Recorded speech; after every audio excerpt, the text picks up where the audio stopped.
Hello students, good morning everyone. Welcome to BDS public school. बेटा, कल जो video मैंने आप लोगों को करवाई थी उसमें हमने पढ़ा था संसाधनों के प्रकार। आज जो वीडियो है इसमें हम अध्ययन करेंगे संसाधनों के विकास के बारे में। जो संसाधन कल मैंने आपको बताए थे उनका विकास कैसे हो सकता है या होना चाहिए उसके बारे में पढ़ेंगे। स्टार्ट करते हैं बेटा। संसाधन जिस प्रकार मनुष्य के जीवन यापन के लिए अति आवश्यक है, उसी प्रकार जीवन की गुणवत्ता बनाए रखने के लिए भी महत्वपूर्ण है। जिस प्रकार मनुष्य अपने जीवन जीने के लिए संसाधनों का प्रयोग करता है, उसी प्रकार जीवन में सुधार लाने के लिए भी संसाधन अति महत्वपूर्ण स्थान रखते हैं। ऐसा विश्वास किया जाता है कि संसाधन प्रकृति की देन है, परिणाम स्वरूप मानव ने इसका अंधाधुंध उपयोग किया है, जिससे निम्नलिखित मुख्य समस्याएं पैदा हो गई। देखिए बेटा, हमारे चारों तरफ जो भी चीज़ें हैं उन्हें हम संसाधन बोलते हैं, और जब हम इसका प्रयोग करते हैं तो हम ये नहीं देखते कि भाई हमारे पास कितनी मात्रा में ये उपलब्ध है। हमें जितनी ज़रूरत होती है हम उसका प्रयोग कर लेते हैं, जो कि बहुत ही गलत बात है। ऐसा करने से हमें बहुत सी समस्याएं पैदा हो जाती हैं, जिसका वर्णन अब हम करेंगे। जैसे कुछ व्यक्तियों के लालचवश संसाधनों का ह्रास यानी कि उसमें कमी आ गई है। कुछ व्यक्ति हैं वो लालच के कारण संसाधनों का बहुत ज़्यादा मात्रा में प्रयोग कर रहे हैं, जिससे कि उन संसाधनों में कमी होती जा रही है। दूसरा ये है, संसाधन समाज के कुछ ही लोगों के हाथों में आ गए हैं, जिससे समाज दो हिस्सों में संसाधन संपन्न एवं संसाधन विहीन हो गया है, अर्थात गरीब और अमीर में बंट गया है।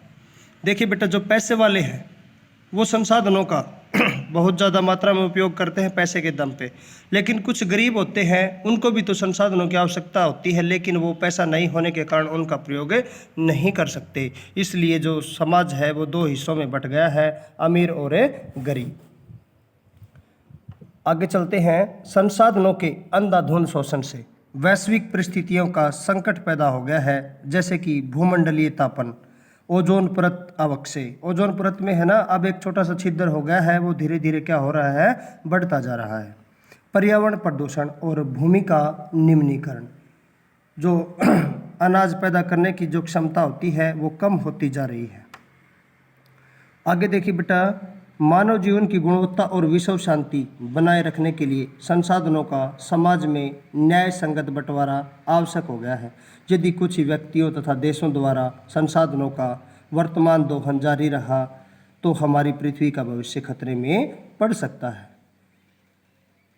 मानव जीवन के विकास को बढ़ावा देना है और विश्व में शांति बनाए रखनी है, तो जो संसाधन है वो अच्छे तरीके से उपयोग करने चाहिए। अमीर और गरीब में एक ही प्रकार से बांटे जाने चाहिए, न कि अमीर ज़्यादा उसका प्रयोग करें, गरीब कम प्रयोग करें। और जो विकसित देश हैं, वो जो विकासशील देश हैं, उनकी तुलना में ज़्यादा संसाधन प्रयोग कर रहे हैं, ऐसा भी नहीं होना चाहिए, क्योंकि इससे पृथ्वी का भविष्य जो है वो खतरे में पड़ सकता है, युद्ध की संभावनाएं बन सकती हैं। इसलिए हर तरह के जीवन का अस्तित्व बनाए रखने के लिए संसाधनों के उपयोग की योजना बनाना अति आवश्यक है।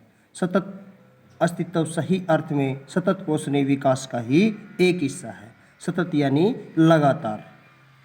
तो आइए देखते हैं सतत पोषणीय विकास क्या होता है।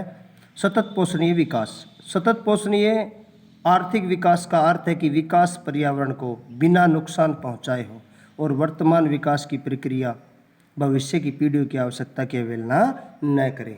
देखिए बेटा, इसका सीधा छोटा सा अर्थ मैं बताता हूँ। सतत पोषणीय विकास का जो भी संसाधन है उसका प्रयोग हम केवल ये समझ के नहीं करें कि इसी हमारी जो ज़िंदगी है उसी में हमें इसका प्रयोग करना है। हमें उन संसाधनों को बचाए रखना है, क्योंकि आने वाली पीढ़ियों को भी इन संसाधनों की ज़रूरत पड़ेगी। इसलिए हम इसे सतत पोषणीय विकास कहते हैं। जो संसाधन हमारे पास हैं हम उनका कम से कम प्रयोग करें और आने वाली पीढ़ियों के लिए उनको बचाए रखें, जिसे हम सतत पोषणीय विकास बोलते हैं।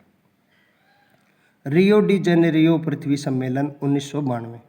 जून 1992 में 100 से भी अधिक राष्ट्रीय अध्यक्ष ब्राज़ील के शहर रियो डी जेनेरियो में प्रथम अंतर्राष्ट्रीय पृथ्वी शिखर सम्मेलन में एकत्रित हुए। सम्मेलन का आयोजन विश्व स्तर पर उभरते हुए पर्यावरण संरक्षण और सामाजिक आर्थिक विकास की समस्याओं का हल ढूंढने के लिए किया गया था। इस सम्मेलन में एकत्रित नेताओं ने भूमंडलीय जलवायु परिवर्तन और जैविक विविधता पर एक घोषणा पत्र पर हस्ताक्षर किए।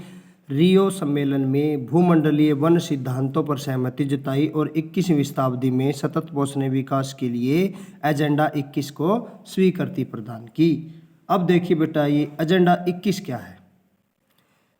यह एक घोषणा है जिसे 1992 में ब्राजील के शहर रियो डी जेनेरियो में संयुक्त राष्ट्र पर्यावरण और विकास सम्मेलन के तत्वाधान में राष्ट्रीय अध्यक्षों द्वारा स्वीकृत किया गया, जिसका उद्देश्य क्या था? भूमंडलीय सतत पोषणीय विकास हासिल करना।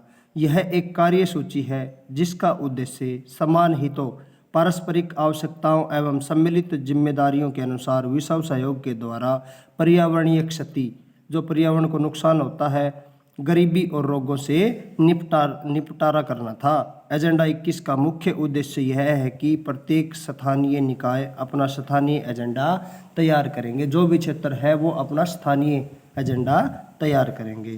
Thank you students. आगे कल वीडियो में आगे इस लेसन का अध्ययन करेंगे। Thank you.